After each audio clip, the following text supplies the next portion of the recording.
Sobre essas interferências de rádio aí, esses sinais que eu recebo, por exemplo, eu recebi um falando sobre poema de Botelho Pinto, eu resolvi escrever, resolvi inclusive postar, porque isso não é um tipo de sinal telepático que eu recebo via rádio, e com o passar dos anos isso foi ficando mais intenso. Eu já tinha isso, mas era tão sutil que pra mim era pensamentos próprios meus, eu não conseguia discernir entre os meus próprios pensamentos, minhas próprias ideias, e interferência de rádio não, pra mim era uma coisa só. Com o passar do tempo, eu comecei a discernir aquilo que é ideia minha, pensamentos meus, de interferência de rádio. E ficou tão nítido pra mim a diferença dos meus próprios pensamentos do que é um pensamento induzido por interferência de rádio, sinal de rádio, que toda vez que eu tenho algum pensamento intrusivo de sinal de rádio que não é meu, eu passo a escrever ele pra tentar entender o que é. E quem é que tá falando comigo? Quem tá tentando se comunicar se é alguém que eu conheço, que já tá do outro lado, entendeu? E de que lado é esse? De lá desse lado de onde as pessoas estão, elas conseguem enviar sinal via rádio de uma forma que uma pessoa capte por telepatia e possa até escrever a mensagem desse sinal e traduzir em palavras, porque quando chega pra mim em pensamento, vem como se fosse frases. Eu escuto uma frase, é como se a frase ganhasse som. Uma frase na minha cabeça é decifrada de uma forma que ela se torna um som falado, é como se fosse uma voz de uma pessoa recitando essa palavra por palavra, mas é tão rápido que se mistura com os meus próprios pensamentos. Mas quando é intrusivo, agora tá mais nítido pra mim a diferença, como por exemplo, esse aí, Poema de Botelho Pinto, foi intrusivo, foi uma mensagem que veio pra mim.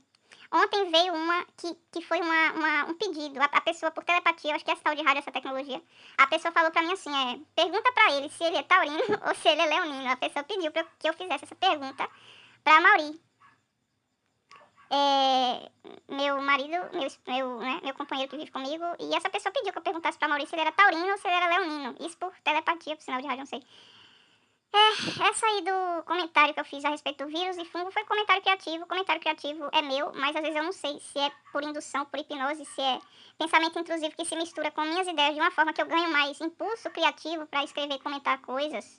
Mas eu sei que às vezes quando vem esses pensamentos intrusivos pra mim, eu converso com eles. Eu posso fazer um áudio pra responder por áudio. O próprio sinal de rádio que eu recebi, eu já respondo mandando um áudio, tentando conversar como se fosse um monólogo, mas na verdade não é um monólogo, é uma resposta àquele sinal de rádio que eu captei direto por telepatia, entendeu? Agora, o mais estranho ainda não é esse sinal intrusivo por telepatia que eu recebo, né? Que naquela música de Maria Bethânia, Sensível Demais, diz que é transmissão de pensamento. O mais estranho pra mim ainda não é isso, entendeu? Telepatia ou transmissão de pensamento. O mais estranho pra mim são os sonhos que eu tenho. Como, por exemplo, ontem eu tive sonhos impossíveis de ser algo que sai da própria subconsciente ou imaginação. Como, por exemplo, ontem eu tive um sonho de que eu tinha chegado num lugar pra encontrar uma pessoa, que eu gostava muito dessa pessoa. E eu fiz tudo o que eu pude pra chegar nesse lugar e encontrar essa pessoa, porque eu não sei quem era no sonho, não tem uma imagem fixa, uma imagem nítida de quem era, mas no sonho era alguém que eu gostava muito e que eu tinha que chegar nesse lugar pra encontrar essa pessoa e saber como ela estava. E ao chegar nesse lugar, essa pessoa, ela tava com outras pessoas não muitas pessoas, era um tipo de ferro velho, com uma casa assim, uma casa pequena, uma casa de ferro velho, né, era um lugar meio aberto, meio fechado, meio bagunçado, era um lugar simples. E essa pessoa, ela tava com metade do corpo, ela só tava com metade do corpo. Ela tinha sofrido um acidente, ou tinha sido mutilada, eu não sei.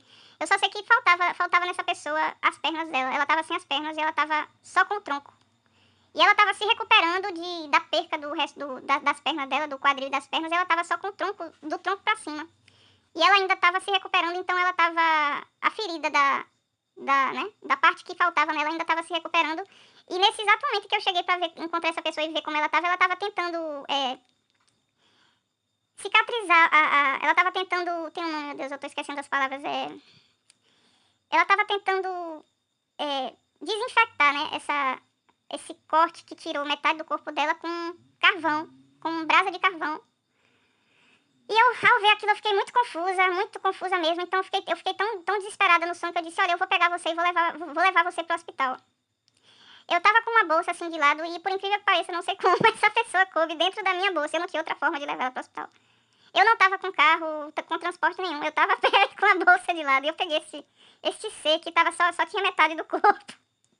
E ele tava tentando cicatrizar. Não, tem um nome, meu Deus, eu esqueci. Deixa pra lá, já que eu esqueci. E eu coloquei ele na bolsa e disse, agora eu vou levar você pro hospital. E ele tava, a minha impressão é que dentro da bolsa ele tava quase morrendo. Eu não sei se era por falta de ar, eu sei que ele tava nas últimas, quando eu cheguei pra vê-lo, e ele tava tentando fazer uma asepsia aí essa hora não fica muito nítido o sonho. Eu só sei que pra conseguir chegar nesse hospital eu tinha que atravessar com ele uma BR a pé. na avenida a pé, sem carro. E o horário, né? Era interessante o horário, 2 horas da manhã. Era 2 horas da manhã, eu chegando no Ferro Velho, perto de uma mata pra ver como ele tava aí. Ao ver como ele tava, eu decidi levar ele pro hospital, porque ele tava amputado e eu tinha que levar ele a pé dentro da minha bolsa, de lado, por uma BR, às 2 horas da manhã. Quilômetros pra chegar no hospital ao andar por essa BR. Tinha que passar pela BR toda a pé pra poder chegar nesse hospital. Que no sonho eu nem sabia onde eu era, mas eu sei que se eu andasse por essa BR eu ia encontrar esse hospital. E no meio dessa caminhada, com carros passando pra lá e pra cá, um GPS se ativou, saiu de dentro da minha bolsa, não sei como.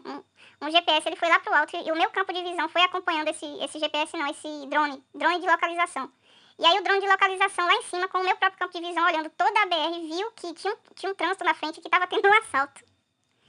E aí eu não sabia se eu continuava em frente, se eu seguia em frente, porque eu sei que na frente tava tendo um assalto e os carros estavam todos parados no trânsito. Era tipo uns caras que fechou, acho que uns caras fechou a BR pra assaltar quem tava, pra assaltar os carros que ia passar por aquela, eles fizeram um cerco na BR pra poder assaltar todos os carros que parassem ali. Aí eu não sabia se eu continuava com esse C dentro da minha bolsa amputado pra levar pro hospital, ou se eu voltava. Aí na indecisão de saber se eu continuava ou não, o sonho acabou. Pronto, foi isso.